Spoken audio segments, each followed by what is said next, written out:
we are ready to introduce our next group. So I would like to welcome Alexis Bonte from Stillfront Group and Terence Fung from Storm 8, who will be talking about, this is a fireside chat about the importance of culture and values when building a free-to-play studio. So thank you. Hi, Kate. How you doing? Good. Thank you. Good. Well done. Well done on winging that one. Yeah. Yeah. Thank you. Yeah. That was not easy. Not easy. And Chris was very worried. He was texting me, "Where are you, Alexis? Where are you, Alexis?" Like, "Don't worry, I'm here." And then he told me, "But I told the team that you're very professional." And I said, "Yes, most of the time I am." The one who's really very professional is Terence, who just joined us. Great. Well, take it away. It's all yours. Thank you. So very quickly, I'll start with a quick introduction. So I'm Alexis Bonte. I'm the Group Chief Operating Officer of the Stillfront Group. And previous to that, I was the co-founder and CEO of eRepublic Labs, which is now part of Stillfront. And Stillfront, we're really in the lines of 19 studios.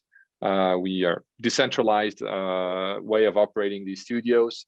And most recently, we have a few studios that have joined us, Super Lucky Games, which is now super free, and also Moonfrog, which is one of the leading studios in India. Terence, why don't you introduce yourself? Yeah, thanks, Alexis. So my name is Terence Fung. I'm Chief Strategy Officer at Storm 8, and I also serve as the Vice President of Business Development at Stillfront more recently. I've been at Storm 8 for over 6.5 years, nearly 7 years. Storm 8, for any of you who are familiar with the company, we've been around since roughly 2009.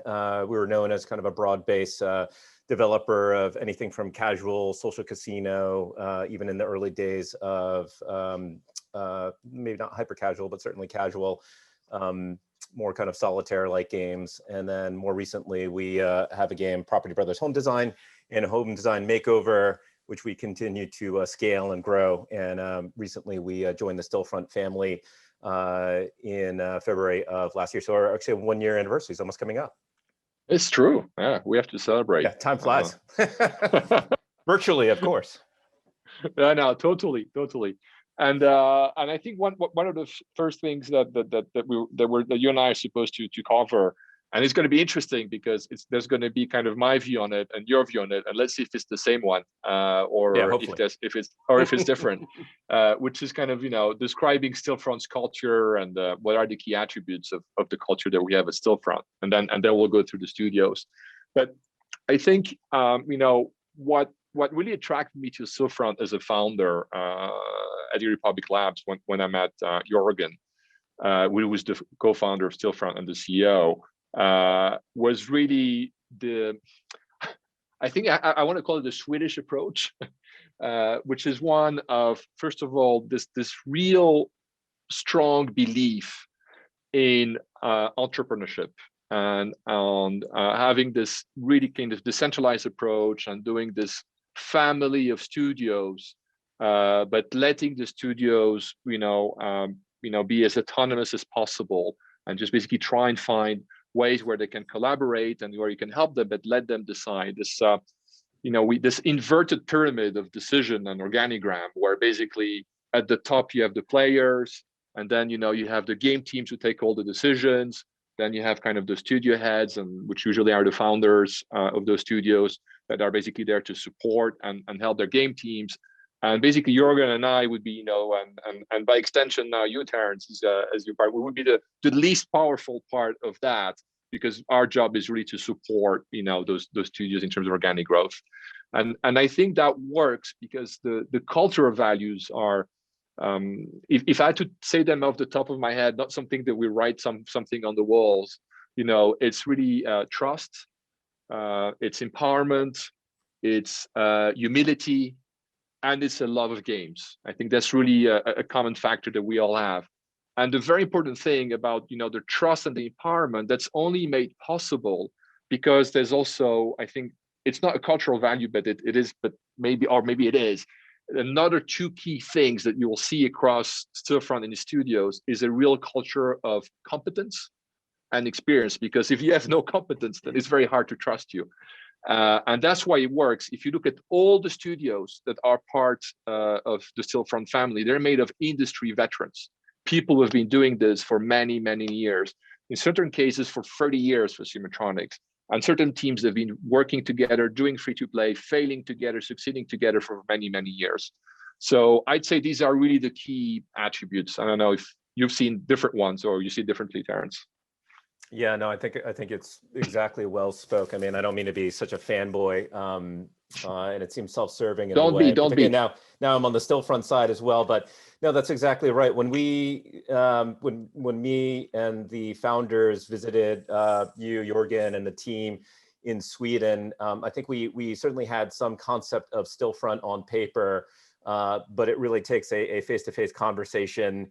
And getting that view of again, yeah, there's this Nordic straightforward approach, practicality and transparency, and then backing up in terms of what the corporate parent would say with respect to independence. And the trust is, you're exactly right. I mean, the Stillfront Foundation is really, has to be underpinned by the quality and discipline of the developers. I mean, we are all veteran teams with combo of entrepreneurship, product, financial discipline, and all that good stuff. But I mean, there is a good portion of humility that the developers, all of our teams have seen in terms of achieving success and failures, and obviously more recent success. But there's always a desire to learn, grow, and collaborate. But at the same time, there is necessarily a pride and independence of each of the studios that we could all run and manage our ships in a proper way. So I think, you know, from that perspective, you know, Storm8, obviously we were sold on that. And as one of the initial forays into the casual side, it was harder for us to point to another casual studio within Stillfront. But I think, again, just simply from the top, Jorgen, Alexis, Marina, and the rest of the team, it was, you know, there's a strong alignment.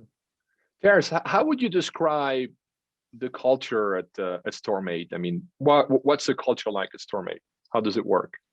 You know, it's funny because we just got off the call with Super Free founders, and in some respects we mirror that. You know, when we're talking about no love for doing decks, no love for bureaucracy, really very much of a can-do attitude, where the team of veterans, we all expect each other to really pull our weight and stretch ourselves in different directions. So the Storm8 culture, I would say, it's unique in the standpoint of we have faith in each other, we have a laser execution, and we all have a desire to learn and grow. But yeah, it's as Alexis, you know, you spent quite a bit of time with us. I mean, it's a unique culture. It's not one that I think most corporate parents could understand and appreciate. But I think that's one of the reasons why we have collected such a strong group of individual studios. Yeah, and I think that's great. And if I to, and what's interesting is it's not because we're aligned on certain values, you know, at group level and all that that all the studios have the same culture. I mean, you have a lot of points in common with Super Free, but you know, eRepublic Labs was probably, which was my own studio, you know, probably had a bit of a different culture. I mean, just by pure geography. I mean, the studio was based in Romania. You know, you guys are in San Francisco, so that, by definition, then, you know, there's different ways of doing.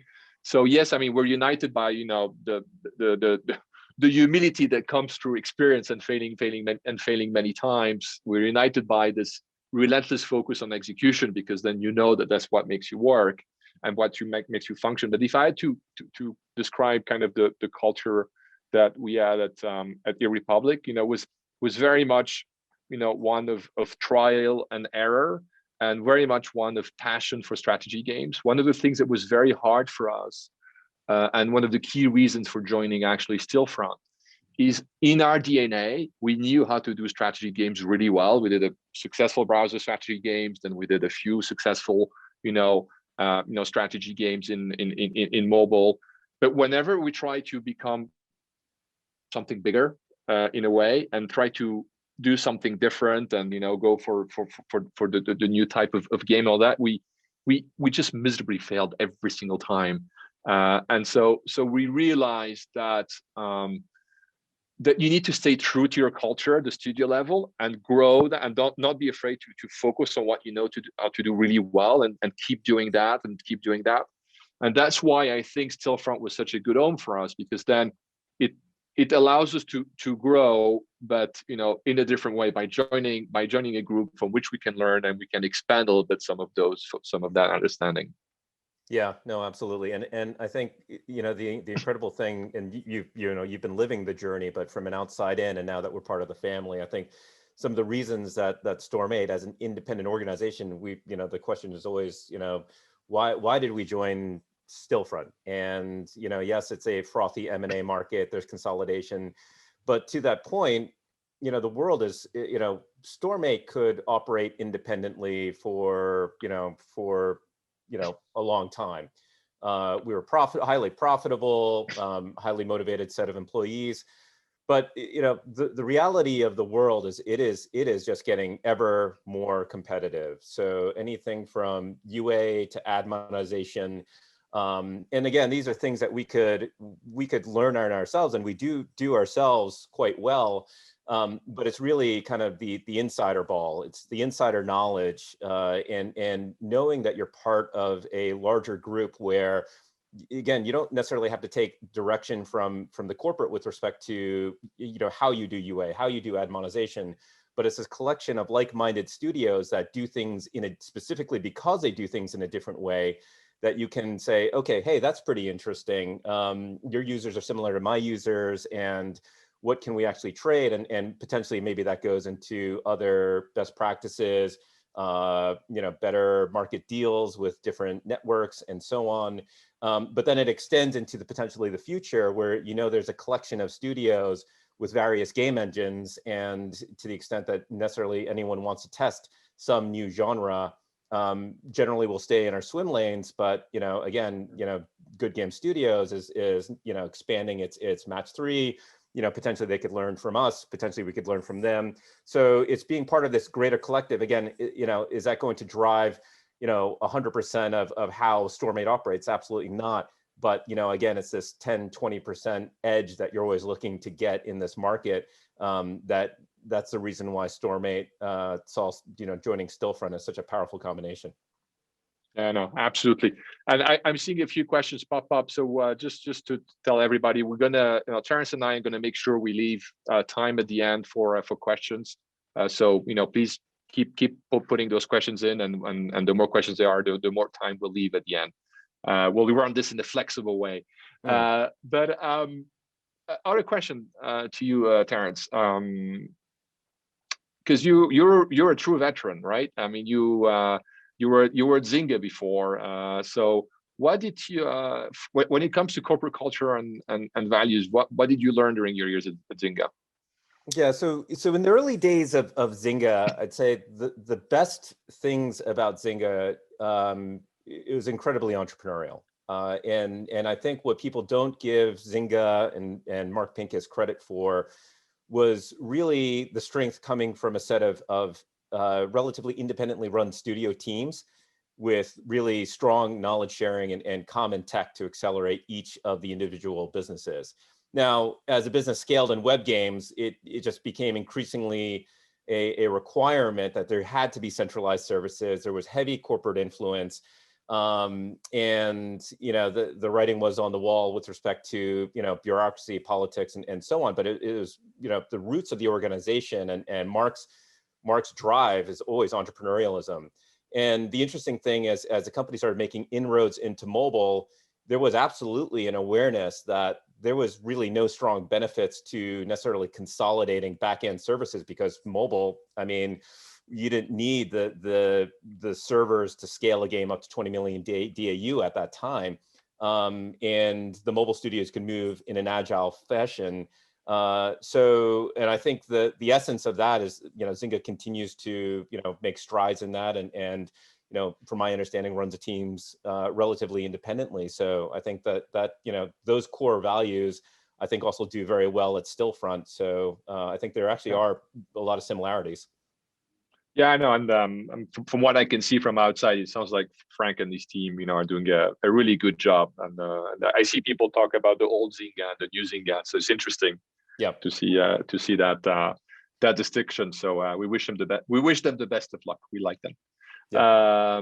And another thing on that, but I think, to go back to your point, I think the challenge as you grow as a group and you become big is how you balance basically entrepreneurship, how you make sure you keep that entrepreneurship spirit, scale, and structure, right? How do you make sure?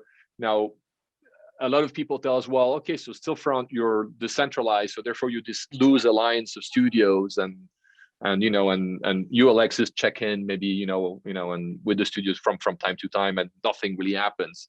And I think that's, there's a big difference between being decentralized and being disorganized. That's not it, and it's not the same thing, and that's not what we are, and that's not what we do. And I think that's really, really important to explain. And it's interesting that you spoke spontaneously about the collaborations with GGS, with other studios, how things work and all that. And I think people underestimate just how much edge having access to that knowledge, to those colleagues, exchanging that information has. I don't think you need big central monolithic marketing team that provides services to everybody, or analytics teams that provide services for everybody, to get the same or even better benefits. So I think that's the way we're trying to make this work. We still have a lot of work to do there, but I think it's interesting there.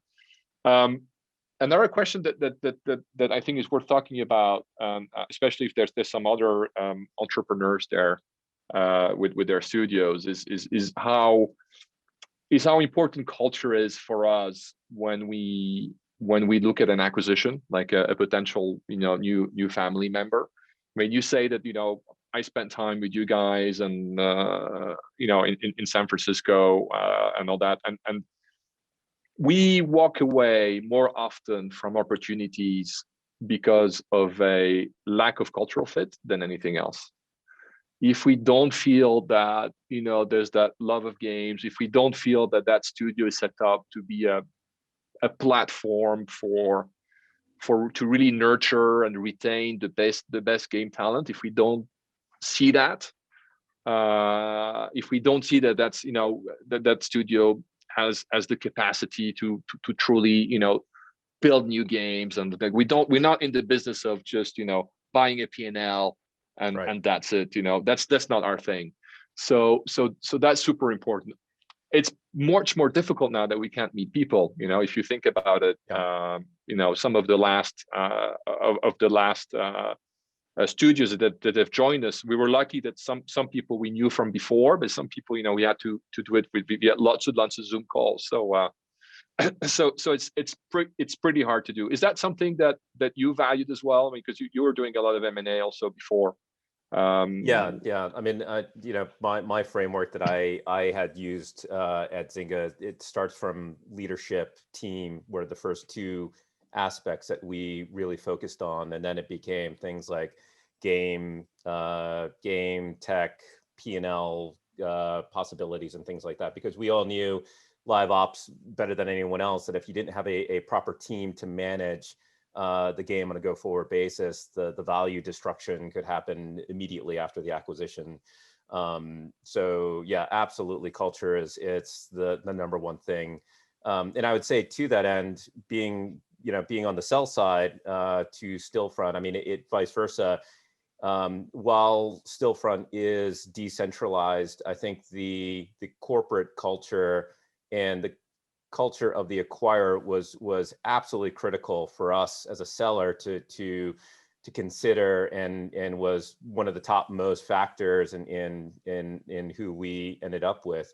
And quite frankly, Stillfront was at the at the top of the stack. I mean, again, it's self-serving now, but again, just knowing, from you say it's funny because when people look at Storm 8, and sometimes when we the way we execute, people are like, hey, that's if someone was to go in, it's almost somewhat disorganized from the standpoint of we don't have regular meetings. Yeah, there's certainly stand-ups and the typical things like that, but and there are the typical internal spreadsheets and documents to run on how we're sprinting towards certain features and things like that. But relative to what I saw again at kind of, most of the other game studios, certainly traditional game studios that I've seen, I'd consider StoreMate a little more free flowing, so to speak.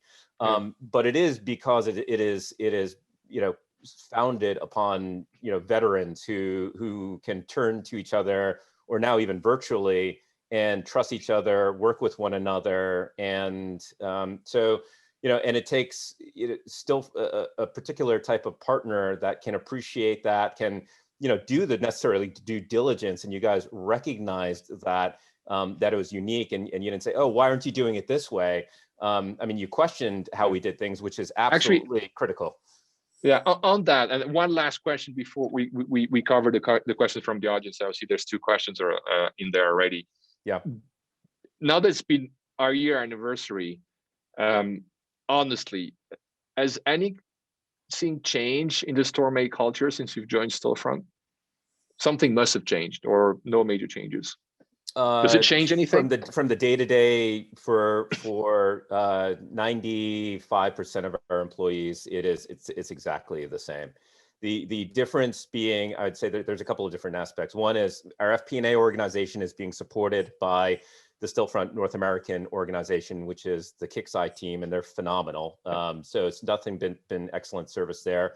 And the other aspect is maybe my day-to-day, but no, I mean, in all seriousness, it's been phenomenal. And I think what it does is it affords everyone just a ability to just continue to be heads down, and knowing that there's a corporate parent, that there is a support. So there isn't a particular view. It's just like, hey, what's happening in the market? Why what's happening? And we just know that the being part of the corporate parent Stillfront and the rest of the studios just affords our ability to also take, with respect to potentially developing new IP, some more risks. So I think it's settled down the team. And again, I don't think that's something that I'm probably putting too much thought into this, but I haven't spoken to anyone about that, but that's kind of, my general belief.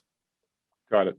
Let's go through the questions now. We've got about 5 minutes left, and there's 3 questions. So let's cover them quickly. So the first one is more of an M&A question. There's a real furor of acquisitions at present. Do you expect this to continue through to 2021, or have we reached peak M&A? Are Stillfront still shopping? I don't like that word. We're not shopping for further studios. I'll take that really quickly. Yeah. Maybe you want to add something to it. I don't think we've reached peak M&A. I think 2021 is going to continue with a lot of consolidation. I think the consolidation might actually accelerate. Yes, at Stillfront, we want to add more great members to the family. So do you think we've reached peak M&A, Terence?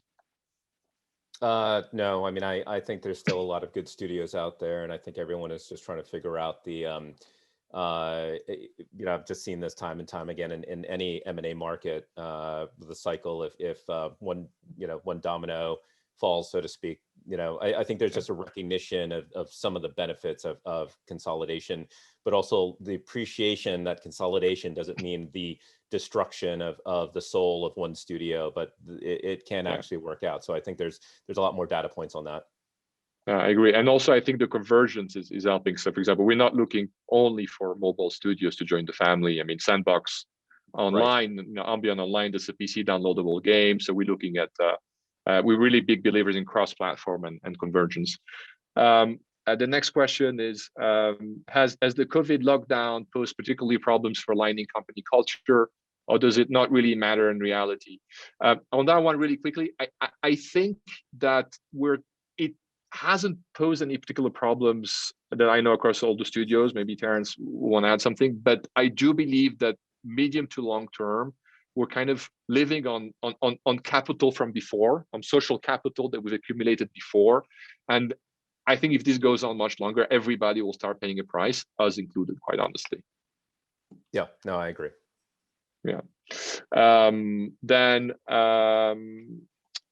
What are the most important things to think about when defining a company culture? From Chris. The most important things to think about when defining, that's a really tough one.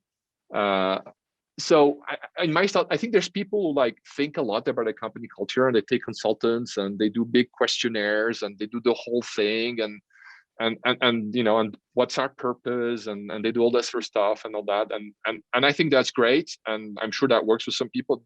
That for us, for eRepublik, and I think Stillfront, you know, it just came naturally, and in terms of, you know, what we really like.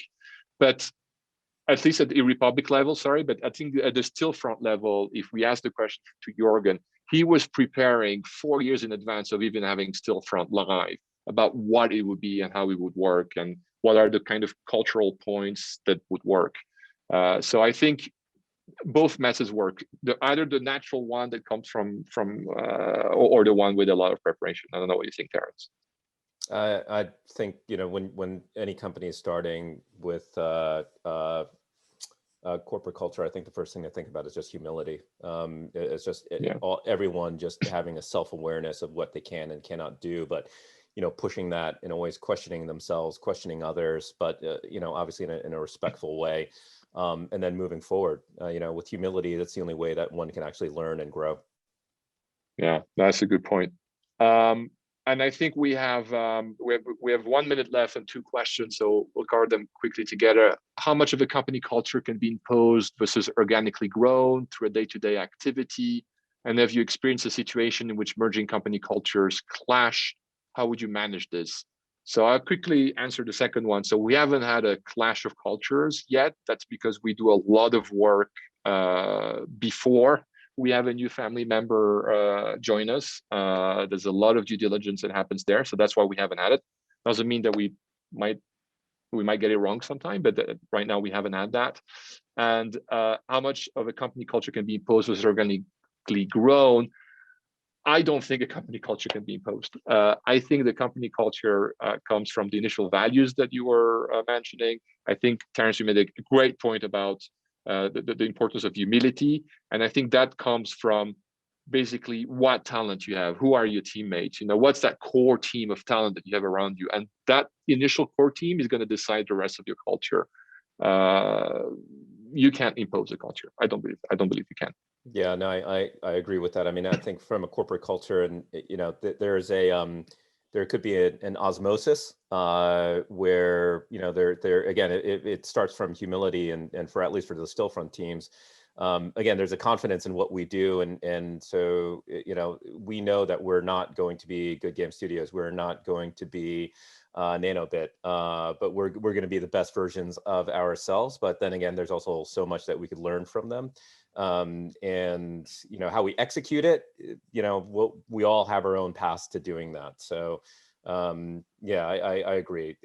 Culture can't be forced upon, you know, not in this creative industry. It's I've seen it just fail time and time again.